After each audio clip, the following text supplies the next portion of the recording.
Hi everybody, I am back. It's been an awesome trip. It's been a few days. We had our first show in Australia over in Brisbane the other day, and the day that we arrived we went to this zoo, Steve Irwin Australian Zoo. Such an incredible trip. We got to hold koalas, fed elephants, saw so many different kinds of animals, pet a wallaby. I held a big huge snake, I held a little crocodile, I held a skink. So many sad stories about koalas being hit by cars or bitten by dogs, and the Steve Irwin Zoo is pretty amazing because they really help restore nature and help it get through whatever it's going through, and they have such a great hospital there that really takes hold of animals that have been through such traumas, and they do surgeries and they really give back. They do everything they can to ensure that all animals are taken care of. After that we did a show just last night in Brisbane. Audience was incredible. It's fun to be on stage again. I have to say jet lag is really nasty when you come from America to Australia and you try to do a show, because about the time we go on at like 9 p.m. and for us it's about 4 a.m. in America, and your body isn't adapted. So it was tough, but it was great to have Alyssa and Francis. I saw you guys in the audience.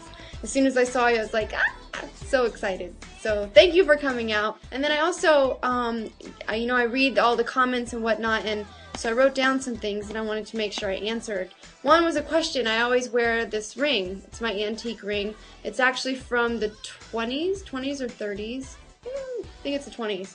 But where did it come from? It actually, I bought it for myself years ago, probably, I think about 7 years ago. I was in New York with a friend of mine who was on tour with Christina, and all of the dancers and everything that were dancing for Christina at the time were buying lots of jewelry, expensive jewelry with diamonds and all this stuff, and I was really sad because it was in a place where I didn't have a lot of money, and I wasn't sure where my life was going, and things were happening, things were evolving, but I was just really curious of where my journey was taking. I just went to a store that was close to the hotel, and I found this ring, and I absolutely fell in love with it, and I was like, I have to have it. And I really didn't have the money at the time, but I decided that it would be my plea that if I bought this ring, I was going to use my credit card and I was going to do everything in my power to make sure that I continued to move forward so that I was able to pay it off. So it was kind of my gift to myself and also my encouragement to kind of get where I needed to go. And soon after that was when I joined the Pussycat Dolls, and I was working a lot, and it's like the beginning of a journey. And I wear a lot of things like that. I always wear my Alma bracelet because it reminds me to stay grounded and to breathe, and that you're living a bigger purpose, and it reminds me of what that bigger purpose is, and it reminds me that I'm here to shed light to the world and inspire positivity. And then I love my journey beads. Actually, I can't remember the name, but one of you got me journey beads, and it had 12 beads, and I even had the letters somewhere in my bag. But I have to say, I put it on as soon as I got it, and I was wearing it. I wore it from the time I received it in Europe, and then we did the whole circus tour. And it says that when you're wearing your journey beads, at some point they may break and they fall off, and that just means that it's the end of one chapter and the beginning of a new one. And we did the last show of Brittany's tour, the circus tour. We were heading to Boston to catch our flight the next day. We stopped at a restaurant to eat, and as I was getting in the booth, all of a sudden the beads just broke everywhere. And I just thought it was really interesting because it was like the end of that tour, the end of that kind of era, and it really was the beginning of a new journey. Cutting cords. When I talk about cutting cords and feelings, sometimes you're not able to recognize what feelings are going on inside of you. You just know you're in a bad place. But the biggest part of going through something like that is acknowledging that you are in this bad place and acknowledging the feelings that you're feeling.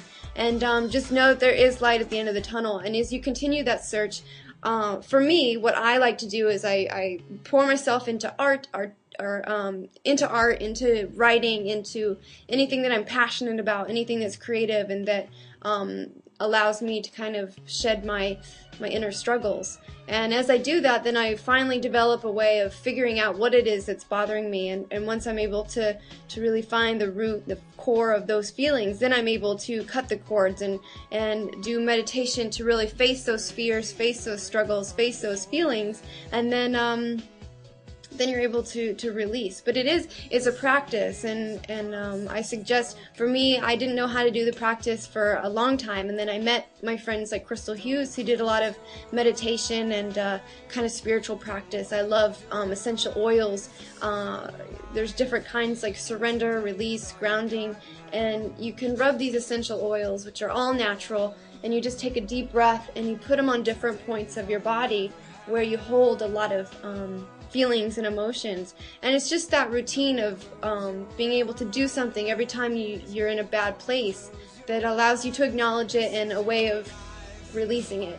So once I have some of those oils, I'll share that with you, and I'm hoping to be able to create a way for you to get oils of your own. So that's in the works. I have a lot of things going on right now, so I just want to be able to offer you guys as much as possible, and as soon as I get closer to getting those done, I'll definitely spread it with you. But know that Beautiful Movements is always evolving, and I want to be able to offer as much as possible. That's why I've also partnered up with Rain. I've been putting the post up everywhere for how you can get a hold of Rain, how you can donate in my honor.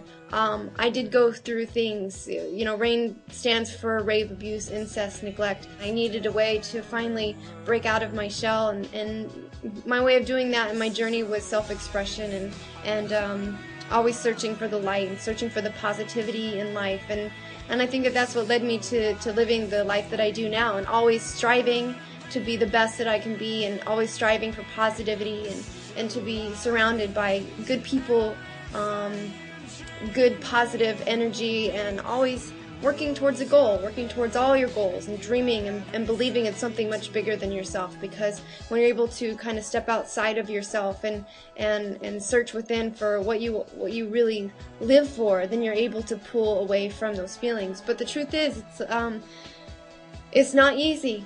And the first step is understanding and acknowledging the things that you've been through that are holding you back in these emotions. And once you're able to acknowledge it, you do have the responsibility to take action into letting go of these feelings so that you're able to live a more positive life.